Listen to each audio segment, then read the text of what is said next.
Hello students, আজকে তোমাদের জন্য একটা বিশেষ ক্লাস নিয়ে চলে এসেছি। আজকে আমরা আলোচনা করব ম্যাথমেটিক্সের একটা বিশেষ টপিক, যেটা নিয়ে পরীক্ষায় সবচেয়ে বেশি প্রশ্ন আসে এবং যেটা থেকে আমরা সবচেয়ে বেশি ভয় পাই এবং যেই চ্যাপ্টার থেকে আমরা সবচেয়ে বেশি ভুল করি। সেই চ্যাপ্টারটা কি? প্রফিট অ্যান্ড লস, বা যেটাকে আমরা লাভ ক্ষতি বলি। তো এই চ্যাপ্টার থেকে আমরা গুরুত্বপূর্ণ কিছু প্রশ্ন উত্তর আলোচনা করব। তোমরা ভিডিওটা শেষ পর্যন্ত দেখো। এবার তোমাদের যদি ভালো লাগে, অবশ্যই ভিডিওটা লাইক করো, কমেন্ট করো এবং সাবস্ক্রাইব করো আমাদের চ্যানেল। আর ভিডিওটা অনেক বেশি শেয়ার করে নাও। তো চলো শুরু করা যাক। প্রথম প্রশ্ন কি বলেছে? একটি জিনিস 1060 টাকায় বিক্রি করে লাভের পরিমাণ জিনিসটি 950 টাকায় বিক্রি করে হওয়া ক্ষতির থেকে 20% বেশি। তাহলে জিনিসটি কত টাকায় বিক্রি করলে 20% লাভ হবে? তাহলে আমি প্রথমে মনে করে নিলাম যে জিনিসটা ক্রয় মূল্য, যেটাকে আমরা সিপি বলি, সেটা হচ্ছে এক্স টাকা। এক্স টাকা ধরে নিলাম। এবার কি করব? তাহলে 1060 টাকায় বিক্রি করলে বিক্রয় মূল্য কত? 1060 মাইনাস এক্স, এটা হচ্ছে লাভ। এবার যদি 950 টাকায় বিক্রয়ের ক্ষতি কত? X minus 950। এবার শর্তানুযায়ী কি বলা হয়েছে? শর্তানুযায়ী এক্স মাইনাস 950 এর 120%, 120/100, সেটাই হচ্ছে আমাদের ক্ষতি, 20% ক্ষতি। তাহলে বিক্রয় মূল্যটা কত হবে? 120/100 করব। এবার গুণ করব কাটাকাটি, 2 6 12, 2 5 10।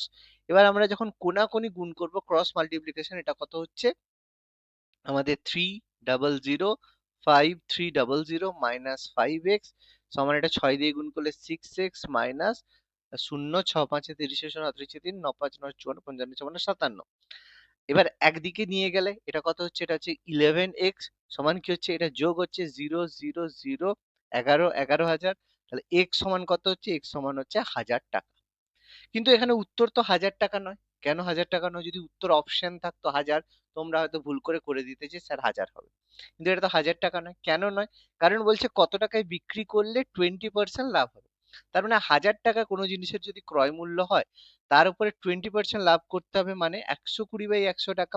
সেটাই হবে বিক্রয় মূল্য। তাহলে সেটা কত? 0000 কাটাকাটি করলাম, 1200 হলো। তাহলে দেখেছো কত সহজ প্রশ্ন আমরা কিন্তু খুব সহজেই করে নিতে পারলাম। অপশন সি এই কারণে আমাদের উত্তর হলো। বোঝা গেল? নেক্সট প্রশ্ন কি বলেছে? একজন পাইকারি বিক্রেতা 20টি কলম 16টি কলমের ধার্য মূল্যে খুচরো বিক্রেতাকে বিক্রি করলো। খুচরো বিক্রেতা সেগুলিকে ধার্য মূল্যে বিক্রি করলে খুচরো বিক্রেতা শতকরা লাভ বা ক্ষতি কত হলো? দেখো, এক্ষেত্রে এই যে অঙ্কগুলো, এগুলো কিন্তু ভীষণ ইম্পর্টেন্ট। কেন হয়? আমরা এখানে লাভ বা ক্ষতিটা বের করে নিলাম যে স্যার 4টে কলম আমরা এখানে লাভ করেছি, বা 4টে কলম আমরা এখানে ক্ষতি করেছি। এটা আমরা বুঝলাম। এবার লাভ না ক্ষতি সেটা আমরা কি করে বুঝবো? যদি এখানে অপশনের পার্সেন্টেজ দিয়ে লাভ বা ক্ষতি রাখতো, তাহলে আমরা একটু ঝামেলায় পড়তাম। দেখো, 20টি কলম যেটা 16টি কলমের ধার্য মূল্যে বিক্রি করলো, তার মানে 16টা কলমের যে ধার্য মূল্য রয়েছে সেখানে 20টি কলম বিক্রি করেছে। আর খুচরো বিক্রেতা সেগুলিকে ধার্য মূল্যেই বিক্রি করলো, তার মানে সে অবশ্যই লাভ করেছে। তাহলে লাভটা কত? 4টে কলম লাভ করেছে, কিন্তু প্রশ্নটা হচ্ছে কতগুলো কলমের ওপরে। মনে হতে পারে স্যার 20টা কলমই তো বিক্রি করেছে, কিন্তু না, এখানে ব্যাপারটা হচ্ছে 16টা কলমের ধার্য মূল্য, সেই ধার্য মূল্যেই বিক্রি করেছে, তাহলে লাভটা সেই ধার্য মূল্যের ওপরেই হবে। তাহলে এটা হবে 4/16, এটার যে পার্সেন্টেজ 4/16 মানে 4 4 16, মানে 1/4। এবার 1/4 মানে কত পার্সেন্ট? 100 দিয়ে গুণ করলে আমরা পেয়ে যাই 25%। এই কারণে এর উত্তর হলো। এবার তোমরা এই ভগ্নাংশগুলো কত পার্সেন্টেজ হয়, উত্তর একটু মুখস্থ করার চেষ্টা করবে, তাহলে কিন্তু তাড়াতাড়ি হবে। না হলে হবে, কিন্তু একটু সময় বেশি লাগবে। ওকে, চলো পরবর্তী প্রশ্নে যাওয়া যাক। পরবর্তী প্রশ্নে যাওয়ার আগে ওয়েট ফর জব থেকে তোমরা পাচ্ছ বিষয়ভিত্তিক এমসিকিউ, জিকে এবং ম্যাথমেটিক্স এর অধ্যায় ভিত্তিক সমাধান সহ সাজেশন।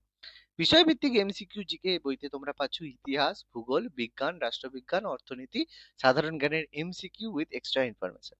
আর ম্যাথমেটিক্স বইতে তোমরা পাচ্ছ প্রত্যেকটা চ্যাপ্টারের শর্টকাট পদ্ধতিতে সলিউশন করার যে পদ্ধতি, সেখানে এইগুলো তোমরা মাত্র 250 টাকায় বাড়িতে বসে ফ্রি হোম ডেলিভারি পেয়ে যাবে। এর জন্য নিচে দেওয়া হোয়াটসঅ্যাপ নাম্বারে যোগাযোগ করে নাও, অথবা ডেসক্রিপশন বক্স থেকে তোমরা পিডিএফ কেনার লিঙ্ক পেয়ে যাবে। আজকেই ওয়েট ফর জবকে ফলো করে নাও এবং অবশ্যই আমাদের চ্যানেল সাবস্ক্রাইব করে নাও এই ধরনের আরো ভিডিও পেতে। একটি জিনিস 1754 টাকায় বিক্রি করে প্রাপ্ত লাভের পরিমাণ 1492 টাকায় বিক্রি করা হওয়া ক্ষতির পরিমাণের সমান। তাহলে জিনিসটার ক্রয় মূল্য কত? খুব সিম্পল। ক্রয় মূল্য যেটাকে আমরা কস্ট প্রাইস বলি, সেটা যদি আমরা এক্স মনে করি, তাহলে কি হবে? 1754 টাকায় বিক্রি করলে তাহলে তার লাভ কত হচ্ছে 1754 মাইনাস এক্স, আর 1492 টাকায় বিক্রি করলে ক্ষতি কত এক্স মাইনাস 1492।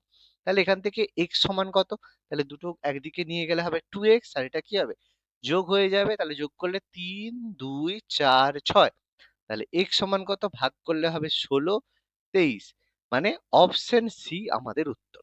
দেখলে কতটা সহজ প্রশ্ন, আমরা কিন্তু খুব ইজিলি অ্যান্সার করে নিতে পারলাম। পরবর্তী প্রশ্ন কি বলেছে, অশোক একটি গাড়ির মূল্যের উপরে 20% ছাড়ে কিনলো এবং সেটাকে 20% বেশি দামে বিক্রি করলো, তাহলে তার শতকরা লাভের পরিমাণ কত। দেখো, এটা কিন্তু খুবই একটা ভালো প্রশ্ন। এবার এটা তোমরা যদি ভাবো যে স্যার এটাকে আমি কনজিকিউটিভ ভাবে করে নেব, তাহলে কিন্তু এটা ভুল হয়ে যাবে। কেন ভুল হয়ে যাবে, ছাড় তারপরে বেশি দামে বিক্রি করা সব দুটো কিন্তু লাভের ব্যাপার হচ্ছে না। এটা কিন্তু একটু ভাবনা চিন্তা করে করতে হবে। সব জায়গায় সব কোশ্চেনে যারা জানো কনজিকিউটিভ বা পর পর কিন্তু করবে না। এটা কিন্তু বারবার ছাড় বা বেশি দাম দেখেছো দুটোকে কাজে লাগিয়ে উত্তর করে দেবে, ভুল হয়ে যাবে যদি অপশন সেরকম দেওয়া থাকে। তো কেয়ারফুলি এটা করবে। কিভাবে করবে, ধরে নাও একটা গাড়ির যে মার্ক প্রাইস মানে যেটার মূল্য লেখা রয়েছে, সেই মার্ক প্রাইস লেখা রয়েছে 100 টাকা। তাহলে তুমি যদি সেটাকে কেনো 20% ছাড়ে কিনবে, কস্ট প্রাইস কত টাকায় কিনবে 80 টাকায় তুমি কিনবে। এবার তুমি যদি 80 টাকায় কিনে সেটাকে যদি 20% বেশি দামে বিক্রি করো, এবার তুমি বেশি দামে যে বিক্রি করবে সেটা কি কস্ট প্রাইসের উপরে বিক্রি করবে, নিশ্চয়ই না। তুমি মার্ক প্রাইসের উপরে বিক্রি করবে, তাহলে সেলিং প্রাইস কত হবে 100 টাকা 20% বেশি মানে 120 টাকা। তাহলে তোমার লাভের পরিমাণ কত হবে। তাহলে ব্যাপারটা কি, এই যে মার্ক প্রাইস মাঝে রয়েছে, এই ভদ্রলোক কিন্তু শুধুমাত্র তোমাকে গাইড করার জন্য রয়েছে। তার মানে ব্যাপারটা কি, তুমি একটা জিনিস 80 টাকায় কিনেছো 120 টাকায় বিক্রি করেছো, লাভ কত বা লাভের পার্সেন্টেজ, তাহলে সেটা কত, 80 টাকায় কিনেছো 120 টাকা বিক্রি মানে 40 টাকা বেশি তুমি লাভ করেছো।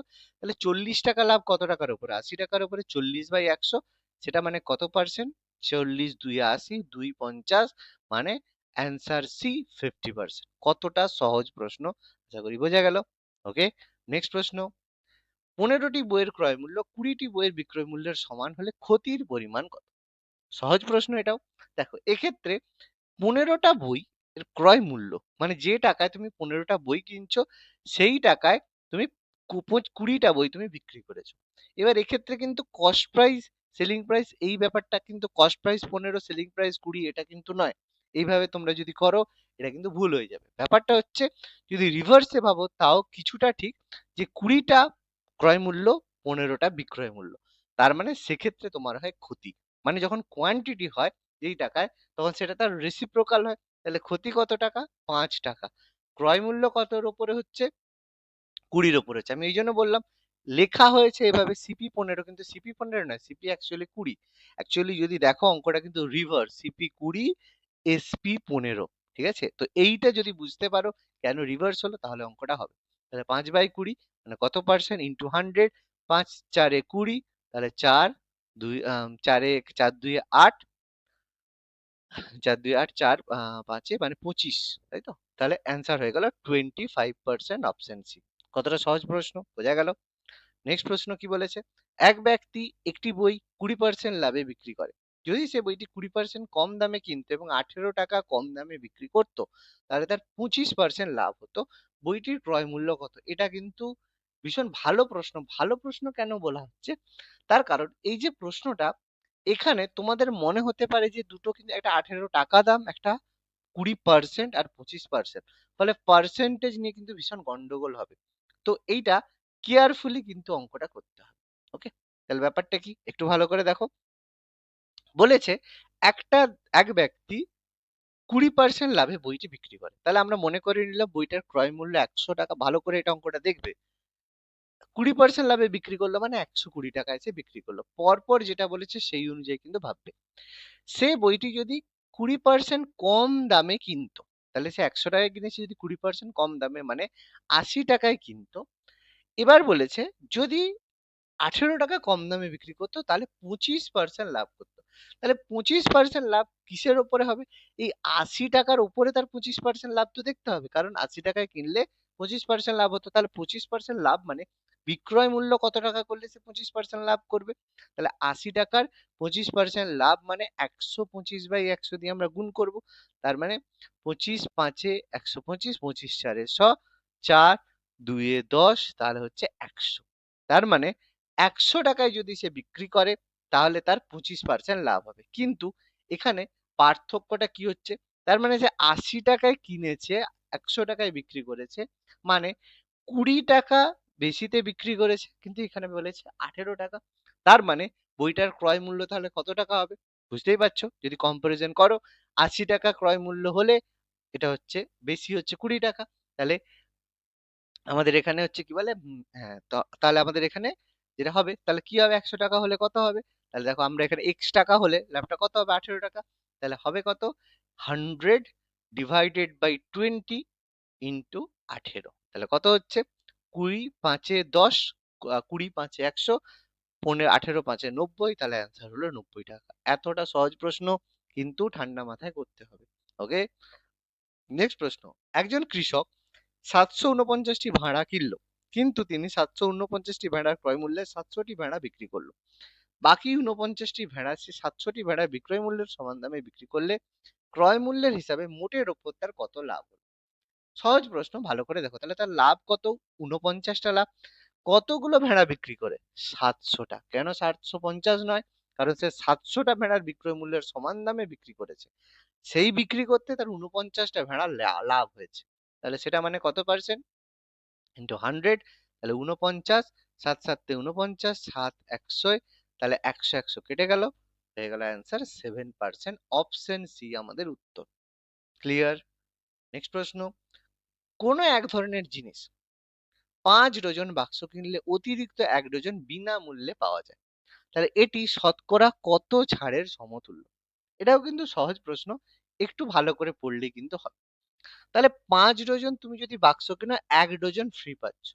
তাহলে 5 ডজন কিনেছো, 1 ডজন ফ্রি পাচ্ছ, তাহলে এই যে ফ্রিটা পেয়েছো সেটাই তো তোমার প্রফিট, বা সেটাই তো তুমি ভাবতে পারো তোমার ছাড় হয়েছে, যেটা ছাড় হয় সেটাই তো তোমার লাভ হয়। তাহলে সেটা কত, 1 এর 5 ইন্টু 100, 5 2 এ 10, মানে অপশন ডি 20%। খুবই ভালো প্রশ্ন ছিল। ওকে, পরবর্তী প্রশ্ন কি বলেছে, একটি দোকানে ক্রয় মূল্যের 320% লাভ হয় যদি ক্রয় মূল্য 25% বৃদ্ধি পায়, কিন্তু বিক্রয় মূল্য অপরিবর্তিত থাকে, তাহলে লাভের পরিমাণ বিক্রয় মূল্যের কত শতাংশ হবে? একটু ভালো করে পড়ে উত্তরটা করবে। তাহলে ক্রয় মূল্য আমরা মনে করলাম সিপি, সেটা হচ্ছে 100 টাকা। তাহলে বিক্রয় মূল্য কত? দেখো, বিক্রয় মূল্য মানে লাভ হচ্ছে মাঝে 320, তাহলে বিক্রয় মূল্য কত হবে, 420 টাকা। এটাই কিন্তু বোঝার ব্যাপার, ঠিক আছে? ক্রয় মূল্যের 320% লাভ, ক্রয় মূল্য 100 হলে বিক্রয় মূল্য 420 হবে। বলছে ক্রয় মূল্য যদি 25% বৃদ্ধি পায় কিন্তু বিক্রয় মূল্য অপরিবর্তিত থাকে, তাহলে বিক্রয় মূল্য সেই 420 রয়েছে, তো ক্রয় মূল্য 25% বেড়েছে। তাহলে 100 টাকার 25% বাড়া মানে কত টাকা, 125 টাকা।